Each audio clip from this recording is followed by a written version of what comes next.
ఫిబ్రవరి ending నుంచి ప్రారంభమై May June దాకా మామిడికాయలు వస్తాయి.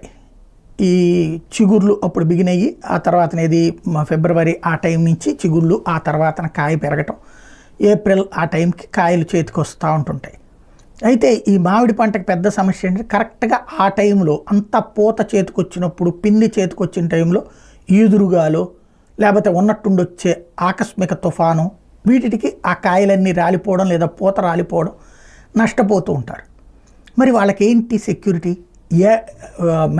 ఈ మామిడి పంటతో వచ్చే సమస్య ఏంటంటే ఏడాదికి ఒక పంటే వస్తుంది.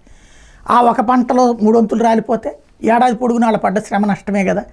దానికి ఇన్సూరెన్స్, ఈ ఇన్సూరెన్స్ మీదన రాష్ట్ర ప్రభుత్వం దృష్టి సారించింది, మంచి ఆలోచన చేసింది. మామిడికి పంటల బీమా అమలు చేసేందుకు వ్యవసాయ బీమా సంస్థను ఎంపిక చేస్తూ ప్రభుత్వం ఉత్తర్వులు ఇచ్చింది. అనంతపురం జిల్లాలో 15%, ఎన్టీఆర్, కాకినాడ, వైఎస్ఆర్, అనవయ్య, విజయనగరం, పొట్టి శ్రీరాములు, నెల్లూరు, చిత్తూరు జిల్లాలో 16.77%, శ్రీకాకుళం, శ్రీ సత్యసాయి, తిరుపతి, తూర్పుగోదావరి జిల్లా 17.74%, నంద్యాల, అనకాపల్లి, ఏలూరు జిల్లాలో 16.08 చొప్పున సగటు ప్రీమియంగా నిర్ణయించారు. రుణాలు తీసుకునే వాళ్ళతో పాటు రుణాలు లేని రైతులకు కూడా స్వచ్ఛందంగానే పంటల బీమా పథకం అమలు చేయాలన్నటువంటి వ్యవసాయ శాఖ ఇచ్చినటువంటి ఉత్తర్వులు. మామిడి రైతులందరూ అర్జెంటుగా అందులో నమోదు చేయించుకుంటే రేపు పొద్దున ఏదైనా కష్టం వచ్చినా నష్టం వచ్చినా ప్రభుత్వం బాధ్యత తీసుకుంటుంది.